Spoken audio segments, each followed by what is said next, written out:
This is Constant Elevation, the show for rising Air Force and community leaders who seek to define the future. Learn powerful work and life tactics to tackle any challenge. I'm your host, Gabriel Gabrock Avila. Let's go. Welcome back, everybody. Gabe Brock back on the mic once again, enjoying a week of leave. Actually, I took this week, the first 3 days I took, going to be the content of this episode is going to be my recap of the 2020 Virtual ASC and Cyberspace Conference. And then for today and tomorrow, I'm taking leave because I was just kind of wanted to free up my time to focus on some of my personal projects, and then also really taking some time to keep on marinating on this subject matter.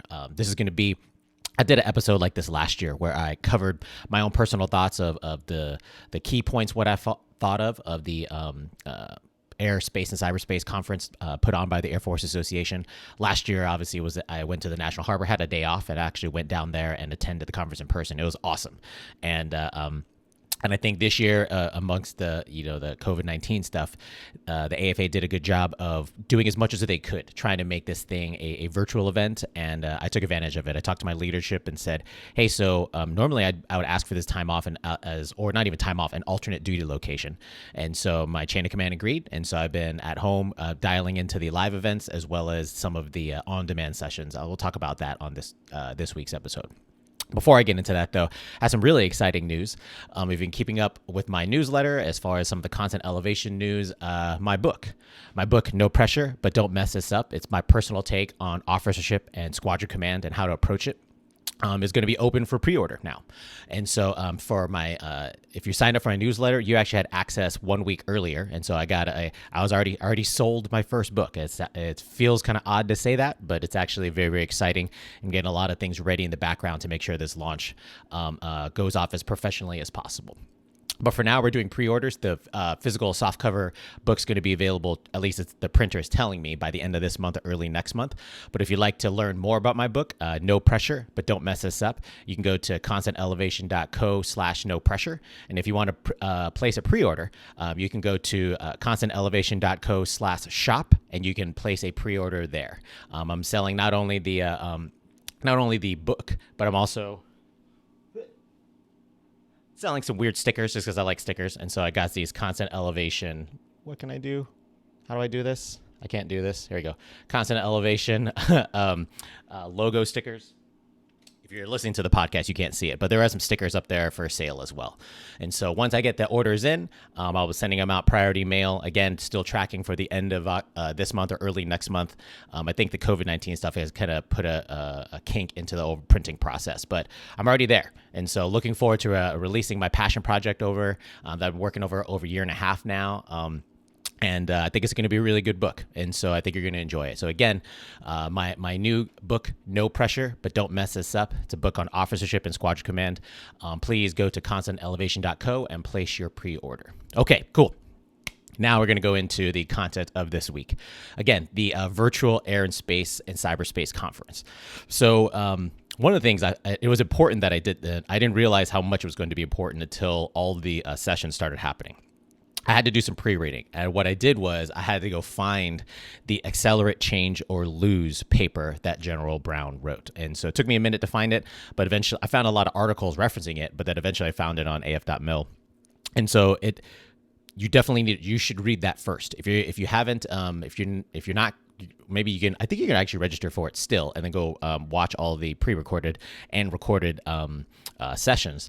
I think it's important that as a starting point, you should read the Accelerate, Change, or Lose, because I think General Brown does a great job of setting the tone of where he wants to go. And so I'll read a couple things in here. So framing the problem, what I thought he does, I'll read it verbatim. While the erosion of warfighting advantage impacts the entire joint force, it is particularly consequential for the U.S. Air Force. So we must double our efforts to accelerate the changes necessary for our future success. The U.S. Air Force must adapt so that we can uphold our unique value proposition to the nation, the ability to provide strategic deterrence and employ global effects on near immediate timelines. And so the rest of the paper really goes into those kind of themes. And it's important because when you start hearing some of not only General Brown's session, but when you go into the rest of even for the Space Force ones and Chief Bass, there's definitely his theme is interwoven, and everybody references back to that paper. So I highly recommend. I'll put a link in the description, a link in the episode notes for this one, so you can download it and read it on your own. But I'm probably going to read it a couple times because I think it's just getting me. It got me into the mindset of this is where my leadership wants to go. My leadership wants to go fast. It was kind of funny the way that General Brown put it. But he understands, he's not going for the pace of change, a fast change of pace for the sake of just changing. It's because he feels the pressure that the U.S. Air Force, if we don't keep up with the level of, if you want to call it innovation or just being a good airman, the way that we kind of think, we are going to potentially fall behind, maybe even dare say fall further behind near peer adversaries. And so we need to make sure that we keep that airman's state of mind and try and push the limits as much as possible. And so accelerate, change, or lose, by all means, that's a critical article I think you should read. Again, I'll put those notes. You'll have the link in the episode notes.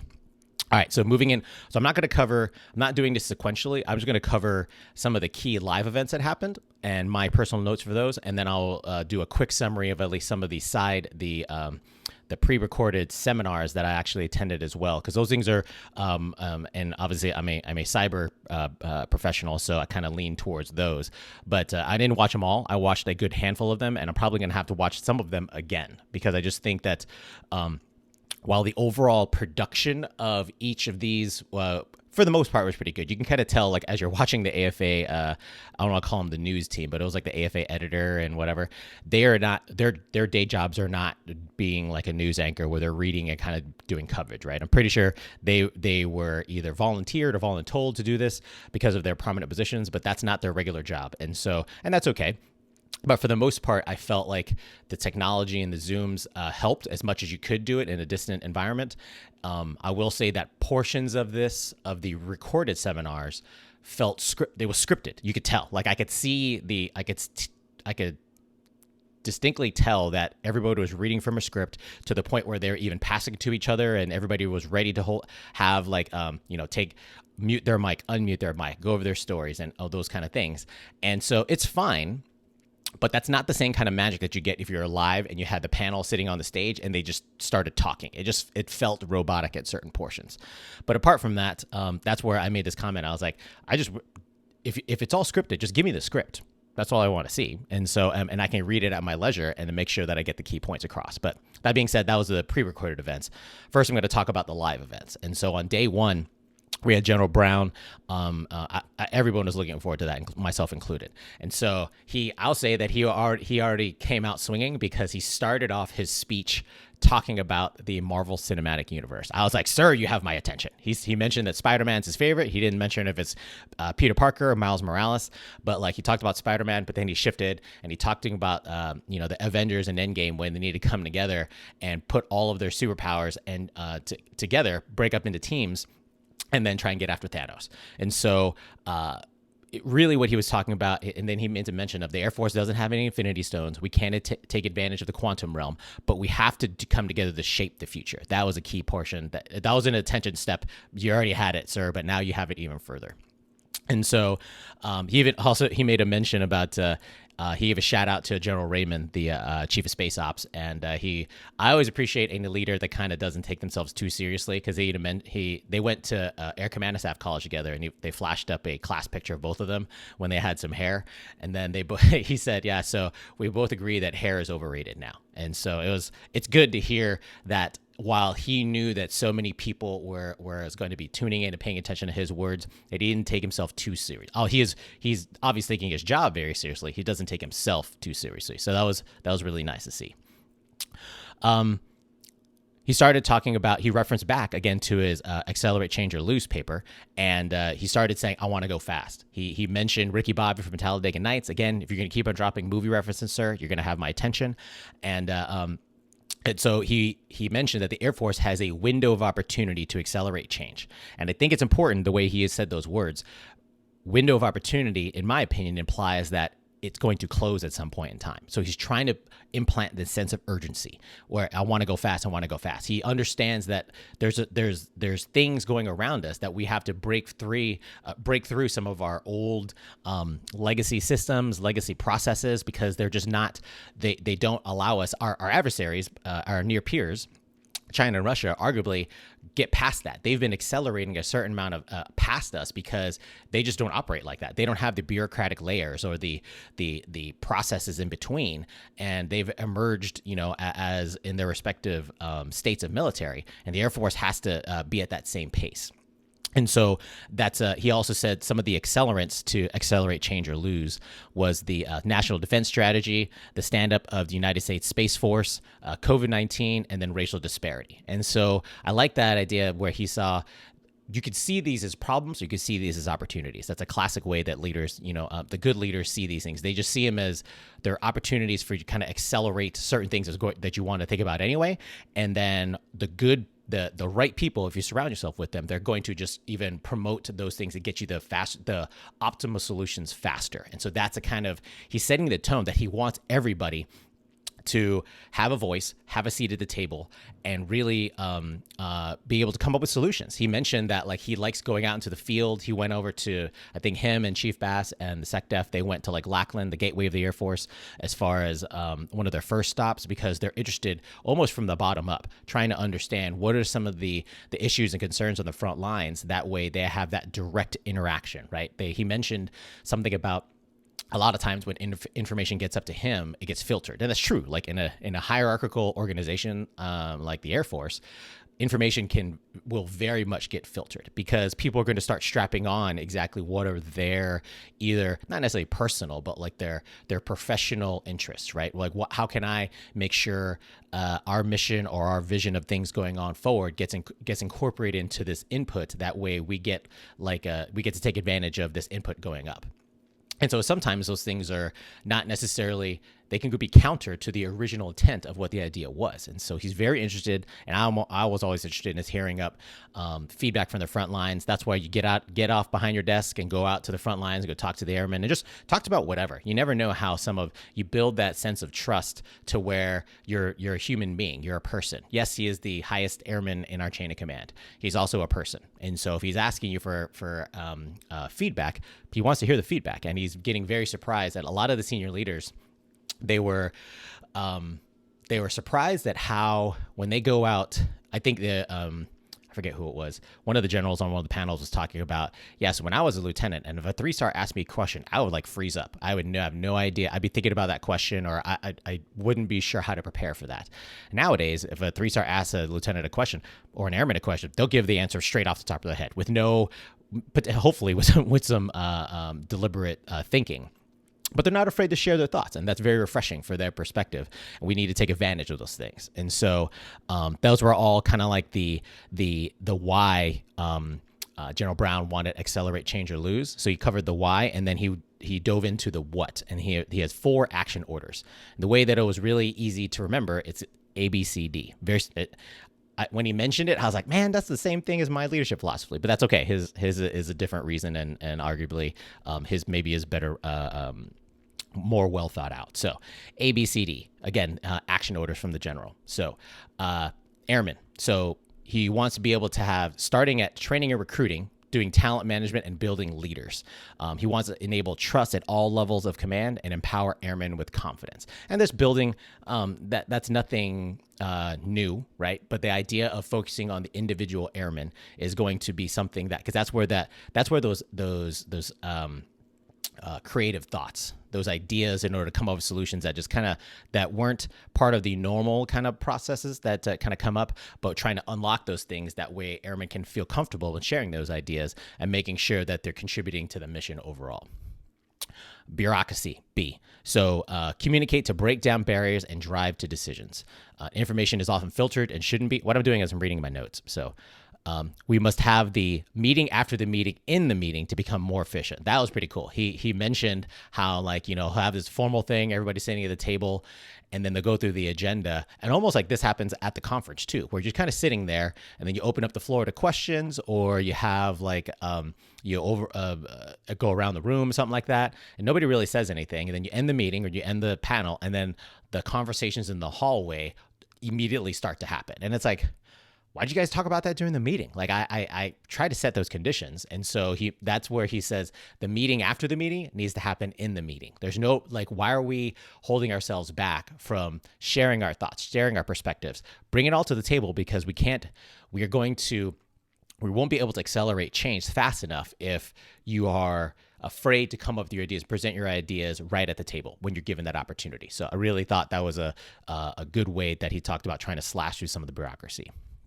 He also mentioned we must be able to communicate externally with our allies and industry partners faster to become a more agile force. So this was I saw, maybe just because I'm a cyber guy, and I saw like an underlying theme between everything. The underlying theme I heard is that information and data are the most important things that we need to leverage if we're going to accelerate change. And that's no easy feat, but that's definitely what we're talking about. It was not built on a new platform. It was not built on a new weapon. It was built on, or even just a complex method of war fighting. It was just the reliance and importance on information and data. And this goes into both during conflict and during, what did I write? Hold on a second. It's during conflict and during competition. I think that's what it is.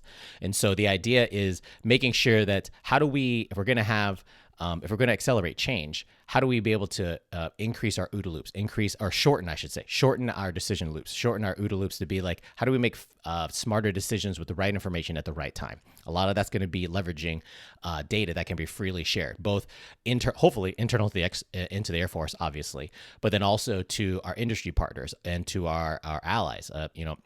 Being able to share those things and being they talked about the advanced battle management system. That's the idea of, like, you have just this huge pool of data that can be analytics can be run against it, and then you can make more informed decisions. The machine's not making the decision; it's just getting you faster to some of those decisions. And so that idea and reliance on data, I was very, very paying attention to, because I think I have to figure out ways on how to make that work within our workspaces in JVHU Doden.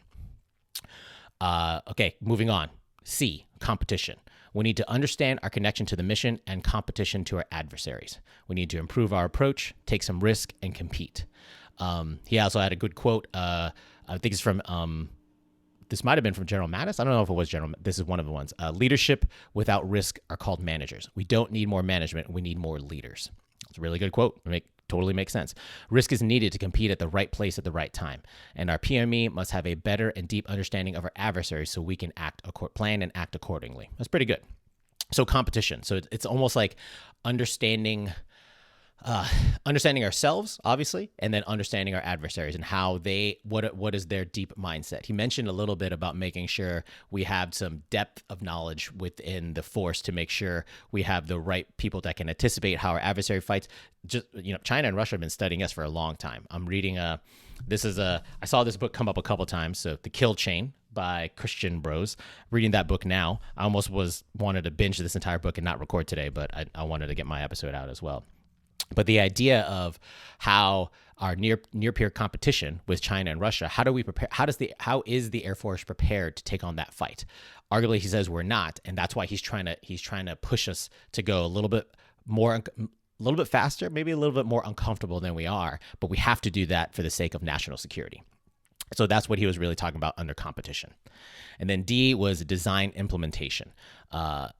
My notes I took: make tough decisions to invest in the right platforms to meet our adversaries, and force generation and force presentation model for us to easily understand and implement within the joint force. Okay, so the latter point I think he's talking about is making sure how does the Air Force present all of our capabilities, right? And so we have air, space, and cyber. We still have some space capabilities with our aircraft. I don't know if they're going to be Air Force platforms or they're Space Force platforms. Anyways, the partnering with the Space Force and understanding how a presentation of effects can be presented to the Joint Force and the Joint Commander. as well as just understanding how the air domain we're responsible for. And we're an enabler, right? We're a global enabler. And so how do we make sure that we are being really good teammates to the entire joint force, understanding where our core capabilities are. And then also, this was mentioned of our other several panels as well, making tough decisions to invest in the right platforms. So what that means is potentially we need to walk away from some of these legacy things that have just been eating away at our budget, eating away at things of like, arguably, we keep on just kind of trying to buy new things or maybe attach a little technological advances on older platforms. We might have to just scrap it. I was having the same kind of discussion at work. It's we're talking about one of our databases or one of our task tracking systems, and it's like, well, what's going to be more? My analogy that I had was, what's more important right now? Should we just keep on taking this old car into work and just kind of fixing it every 2 months or something like that, but just trying to make it stay alive, or do we just go and buy a new car? Which one is going to be the more cost efficient? When I say cost, I don't necessarily mean money. I also mean time. What is the more cost efficient solution that actually helps us enable operations versus just getting by? And to General Brown's point, I don't want to just get by. I want to surpass that. I want to get past what some of our legacy processes are and really advance where we need to go. And so design implementation. So those were his 4 action orders: airmen, bureaucracy, competition, and design implementation. Towards the end, he talked about riding the wave of change. Don't fight it. We need to come together with our superpowers, and we need to get this right because we might not get another shot. Again, another reference to Captain America's speech in Avengers. So as far as speech delivery, Chief Brown was awesome. It was the idea that like he bookended it with some Marvel things to kind of keep, at least for me anyway, kept my attention. But then the meat of the actual presentation was amazing. And so I'm going to reread his Accelerate, Change, or Lose paper, as well as kind of go over if he does release more things on his ABCDs. And so I'll pay attention to those. So here's I wrote down the key takeaway. Our top leader wants us to change and evolve because we need to change to outpace our adversaries as the world's greatest air force. We need to remain airmen at heart that push the limits of our assigned missions as a service and a joint force through the creativity and ingenuity within the diversity of our ranks. Don't fight the wave of change, ride it. Accelerate, change, or lose. So again, there's a lot of stuff. He talked about where the Air Force needs to go as far as being an external partner, but then was also really concerned, and I think Chief Bass had the same thing with her panel, as far as like investing in airmen and understanding the airmen are the most important piece we need to focus on. So moving on to Chief Bass's section. So she, again, a very well thought out, and it seemed a very personally delivered speech or seminar, whatever you want to call it. And it was good. Recognizing, obviously, was talking about, she had a really good, she weaved in some personal stories for some of the things that she was going out, not necessarily her personal stories, but personal stories from the airmen out there. I think it's important to kind of how she's showing stories as far as all the airmen have come from different backgrounds that have different stories. So why not share those stories? And that's very important. And I think it's good for a leader at her level to kind of bring things back down to reality, to be like, yeah, so we're not going to try and show the only stories at the top and what it means to her. She really wants to showcase some of the great things that the airmen are doing out there. She talked about the reason why we are the best Air Force in the world is because of our backbone. It's our NCO core, and I was taught that early on, and I firmly believe in that. That the airmen, as they grow up, and then you start them putting on to become an NCO, there's exciting things that happen with that, and arguably so. I look forward to those ranks, staff sergeant, tech sergeant, more so than any other rank there, because they're at that precip. I don't know what word I'm trying to say. But they're at that line where there are much better about getting still technically adept and still learning about things, but also getting some early management experiences. And so the NCO core is definitely what makes our Air Force the strongest out there. So she had three focus areas: people, readiness, and culture. So people, she talked about how do we effectively and deliberately manage our talent? How do we develop our airmen using multiple techniques? In other words, like kind of looking at with COVID, How does that change things? Because certain things you don't necessarily do PME in a classroom. Could you do something distant? Could you do something where maybe you have a one-on-one mentorship kind of solution? There's different ways to develop our airmen. And then how do we keep up with the dynamic changes of the world? She's very, she answered a couple questions as far as like, and she didn't answer them directly because I think the policy is going to come out soon as far as like, life things, right? And so like CDC availability on base, and what does that mean? I think she gave a early warning about like the tax deferral thing, making sure that people she mentioned something about being, physically, mentally, spiritually, emotionally, and fiscally ready. That's the first time I heard someone say airmen need to be fiscally ready. But I think it's good that she's understanding that like it's not an afterthought. It's a deliberate thing of that's something that is, especially with COVID-19, people are going to be stressed about. So how do we incorporate that also into some of the things, and that go into specifically for readiness, right? And so being, she equated resiliency to readiness. I can see that. And so, resilience is readiness, and readiness breeds culture. That's one of the quotes you had on our slide deck. And so part of this is we have to be ready for the high end fight. And that's again, calling back to General Brown's comments as far as the Air Force needs to be ready for these high end fights. And part of that is making sure the readiness of the force is important, all the way from training and then continuous training, but then also just recognizing us as individuals and people. How do we make sure we're mentally ready and we can have that? I don't necessarily believe a work-life balance, but how do you get those things all accounted for? That way, when the flag goes up and we need everybody to be all hands on deck, we're ready and get as much people as ready to meet those challenges as much as possible. So readiness was her second point. And then finally, her third point was culture. She said, culture is who we are and who we want to be. It's going to take all of us to build our culture. And when I was really she was getting into that inclusiveness kind of thing, right? Culture is not going to be, I think it's nice because she's not, even though we're in the Air Force, the preponderance of the Air Force are not pilots. I heard that in another panel as well. And so just immediately try and draw that the pilot culture should be prevalent everywhere in the Air Force doesn't even make sense. It's part of it, definitely, but it's not the overarching culture that kind of defines everything. All of us have different ones. If you're in the med group, the maintenance group, CE, security forces, communicators, like all of us have individual cultures because of just our function. And those are important. We should preserve those. But then building the overarching culture for the Air Force, all of us need to have a hand in that, and we should. So that degree of inclusivity is important. And then she made a really good quote, diversity is asking someone to the dance, and inclusion is asking someone to dance. So it's not only the idea of trying to set the conditions, be like, hey, we're all here, we have different things, and we're here at the table, but unless you don't take advantage of it and do something with it, it doesn't really matter. So that extra step of making sure you take action to take advantage of the diversity of thought within your teams is very, very important. And so don't talk about it, be about it. I really like that. So one of the key takeaways I wrote down for her is leadership does not come out of an AFI.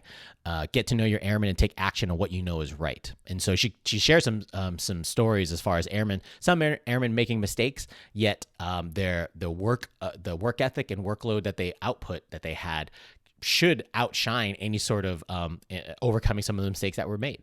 Arguably, and some of the mistakes you were talking about were not even when they were airmen. It happened before they even joined the Air Force.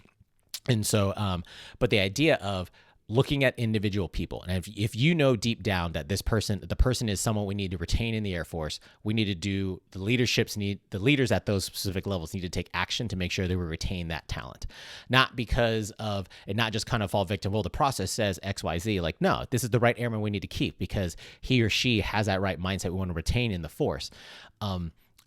There was mention about like we're not interested necessarily in using the word retention. I think it's a development of airmen. If you consistently develop airmen, consistently make them into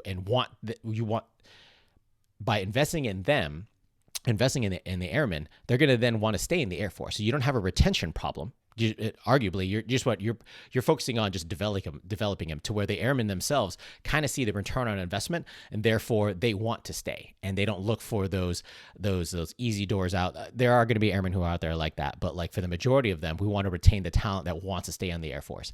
I tell airmen that all the time. For certain reasons they need to leave the Air Force, family reasons, or they just only had a certain amount they wanted to serve. Good on them. I'm not mad about that at all. But as far as they always have the things that they're going to miss about the Air Force, and those are kind of things that like hopefully they might be strong enough that actually will remain in the Air Force when those decisions to reenlist or continue to compete as an officer stay there. So those are all important as far as developing the culture of and strong airmen that I want to serve next to. Yeah, so that was really good. So both General Brown's and Chief Bass's speeches were spot on, and I highly recommend if they're. I don't know if you're going to be able to get them just on like YouTube or something like that, but if not, register for free and then watch those panels. By all means, those two are worth it. I did listen to General Raymond and Chief Toberman. So they're the Chief of Space Ops and as well as the Senior Enlisted Advisor in United States Space Force. And so it was pretty cool. A lot of things that they were talking about is kind of the summary pieces. They have a fresh start. And that would be a really nice, I like going into places when I go somewhere and there's a degree of my job that's undefined. So I get to carve it out and do with it what I want. The Space Force has that opportunity, right? They have obviously some carryover from the Air Force, but they're not beholden to it. And so curious to see, especially on a smaller scale, they're probably going to run a bunch of experiments in for organizational structures and processes. And I think that might inform the Air Force as far as what changes can we do. So in other words, they'll do the small scale experiment and then we get to expand upon it and hopefully apply the best lessons learned or the best practices within the Air Force. So that's really cool, and I'm curious to see how that's going to expand out. They also had like 300 something officers enlisted join the Space Force. So I think that like doubled the entire Space Force in like the span of 2 minutes or something like that. Pretty cool. Some of the things that I got from, I am going to have to read the Space Capstone publication, Space Power Doctrine for Space Forces. Again, I place that as just professional reading that all of us should be aware of. Even if you're not a space professional, you're an airman, you should read that just to make sure where is the Space Force heading. General Raymond did mention, he said, we may not have gotten perfect, but we have this as a start. And I like that. It's better than trying to wait for perfection. He's excited to lead his team. Chief Toberman he was also very much like Chief Bass. He is open and willing to listen to everything from anyone. This is your service. He kept on harping that. And then he also said, none of you should be managed when you should be led. It's pretty good, right? It's just an idea of where we owe it better at the leadership levels to actually be leaders. And so, and I think by coming from two different angles, being like challenging the leadership to do what they're supposed to be doing, what's right, and then challenging the subordinates or the followers to be like, yeah, be active, be part of the conversation. That combination of everything should really drive like open and transparent communications to the point where like, oh yeah, this is how we can, maybe I didn't think about this, but this is the unique way we can solve this issue. Or did you think about this angle when you looked at the problem? Because maybe the problem is twofold. And if you don't address the second part, you're going to miss the entirety of delivering a long-standing solution. And so I get excited about that. I get excited when leadership is saying they want to hear from us. They want to just let us go. They want to get out of the way, give us resources, get out of the way. I'll say that level of excitement, I'm going to personally have to figure out how I'm going to use it, but how do I actually operate with that kind of mindset within a joint environment? Because not necessarily our airmen are going to, if you're not an airman, you may not even share these same kind of values. And arguably, I think where I work at JV JoAnne, there's a decent amount of risk aversion to the point where and part of that is just the business, how we do it. But if the Air Force is stepping out in a bold direction, and how do I take advantage of that as an airman, maybe get insight on it, and then kind of advocate it and loop it into our strategies and operations at JV JoAnne with the cyberspace domain. So I haven't come to that solution, but I know that's something I need to keep on marinating on and thinking about, because I want to take advantage of both my position within JoAnne and then kind of that swagger, that attitude, of that mindset of being an airman. It's a very unique thing, and I buy wholesale into it, and I want to use that as an advantage as a creative teammate within where I work at on staff. Okay, so those are the big ones that I highly recommend if you watch them live, or the recorded version of them live. It's worth it. And then there's some other panels that I attended. And so I attended the Leading During a Pandemic, What Airmen Need to Excel. So this was a panel hosted by a large amount of Chief Master Sergeants. It was good. It just talked about how they were, while they were impressed, they were not necessarily surprised to see how, when the mission was still needed to get done, all the airmen, both officer and enlisted, came together to develop the solutions to kind of get things done. They were also surprised how the reliance on data solutions and how the teleworking thing wasn't that big a deal. They're also going to call in the question of like, what is our return to normal, or what does that mean when those decisions come about? But then how does that get balanced with airmen who are, dual working spouses or whatever it is? Like, those things are stuff that we have some options. And I think what I took away is that the leaders out there need to understand those options and apply them. There's no one solution that's going to solve it all. Know your airmen and then figure out the solution that makes sense for them. By having that sense of compassion, having that sense of caring for them, you're going to get better results. And it seems kind of obvious for there, but like, apparently you have to say that out loud because some people don't necessarily agree with that. They want to hit the easy button, like, nope, everybody has to work this schedule. And then you don't have to confront these one-on-one things that do take time, right? Those conversations take time. And so if you're not willing to put in that work, arguably you're not doing the job that you should be doing as a good leader. Another one was the diversity and racial challenges in the Air Force. And so this had several retired generals and also had Chief Bass on there. Another good one.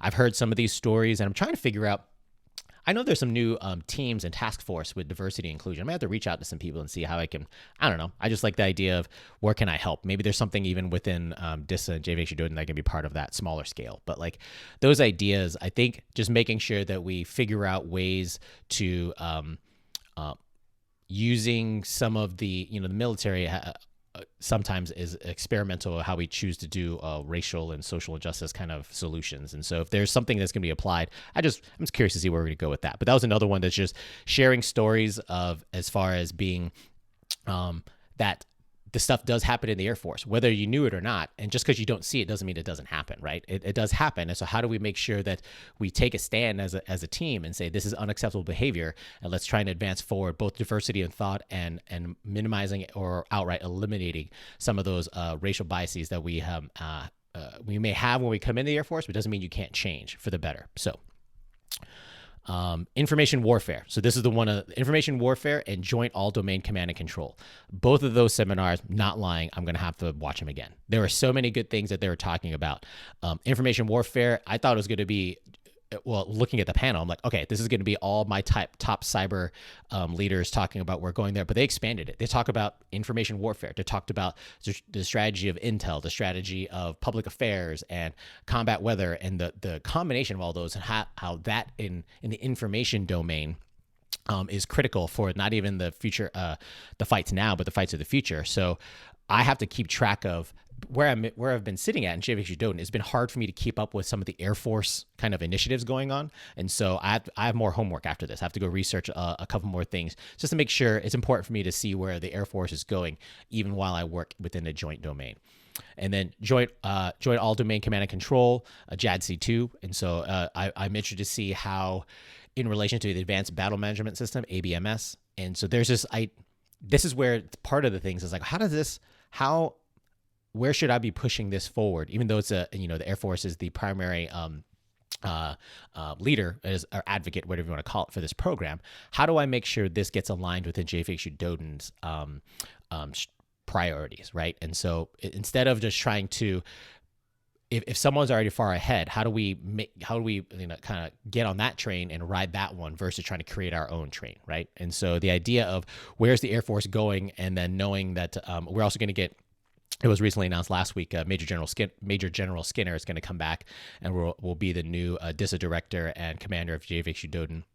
So I have another airman at the helm. Last time it was Lieutenant General Hawkins, and so looking forward to General Skinner coming on board. But again, that's just one of those kind of things. He's always going to have certain airman-centric things in his head going on. So how do I get myself prepared to be like, yes, sir, here's how I can see this aligned and how we can get DISA and JVXU Doden going in the same direction as the Air Force. And so I have more homework I need to do for that. Culture collision and talent management. And so I'm not going to read all the notes because there's a lot of notes, but I'll put them in the full episode description. But there's a lot of good stuff in there as far as how we need to make sure talent management and force management are not afterthoughts anymore. It is definitely a thing of how do we retain and develop the right airmen for the right reasons.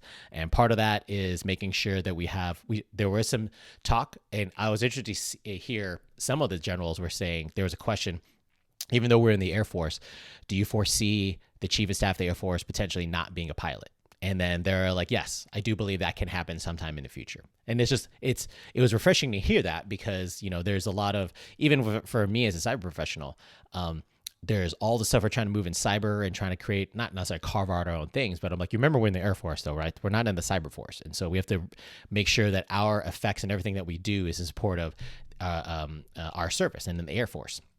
And so the idea of how do we develop and see more diversity at the top ranks of not just pilots, but like all from different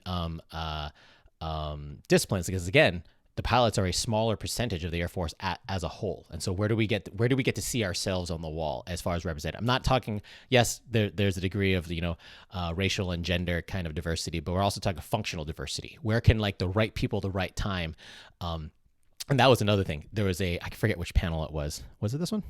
No, it wasn't the culture. It was I think it might have been the diversity and racial challenges. They talked about making sure yes, it was that one. Picking the qualified person first.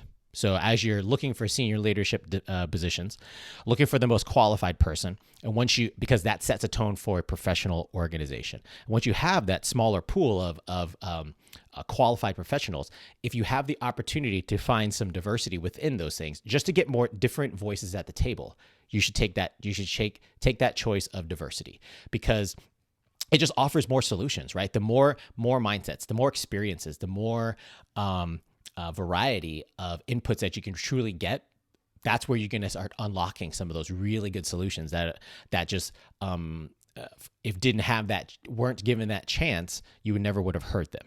And so, but it was important to say, make sure you pick from a qualified pool of personnel.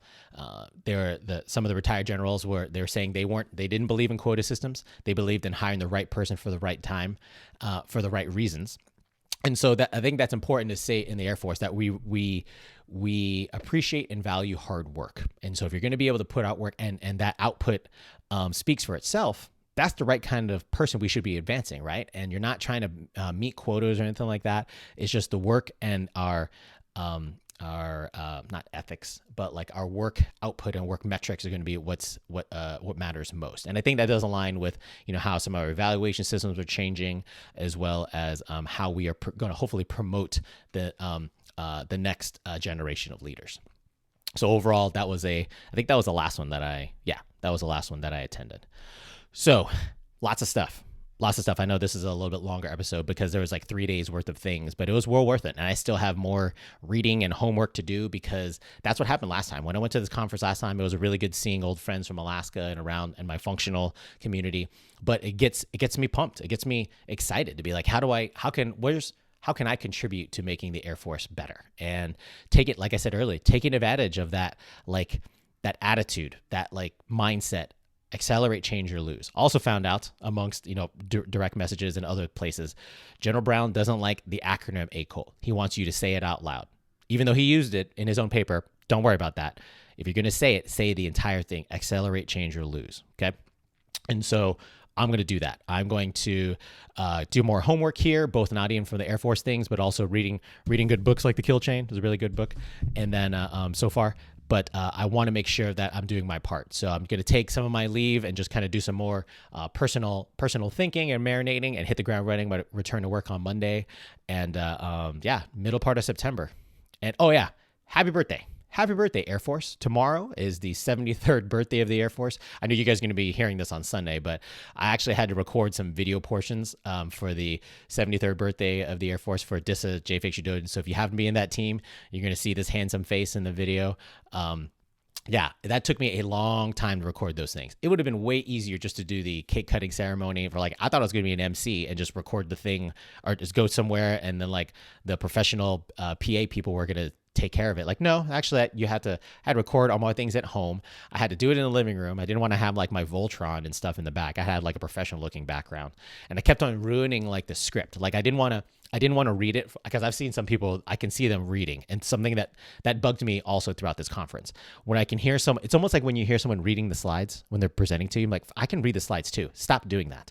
So then it felt robotic. And so when I was doing my delivery for the happy birthday video, I wanted to do it fresh with no like one take Jake. No, it was like 30 takes Jake. It was ridiculous. But I understood this was going to be seen, whatever in perpetuity, I guess, but like I want to do a good job. So it took me a long time to get to that point, and I probably could have done better, but it is what it is. But in any case, happy birthday, Air Force. Glad to be here. Looking forward to 2 more years until we turn 75. And we are not the youngest service anymore. That was kind of cool. I put that into the video as well. And so, but yeah, going to be a great week. And then, I got more studying to do. So I hope you guys will take care of yourselves, take care of each other out there, and we'll talk to you next week. Peace.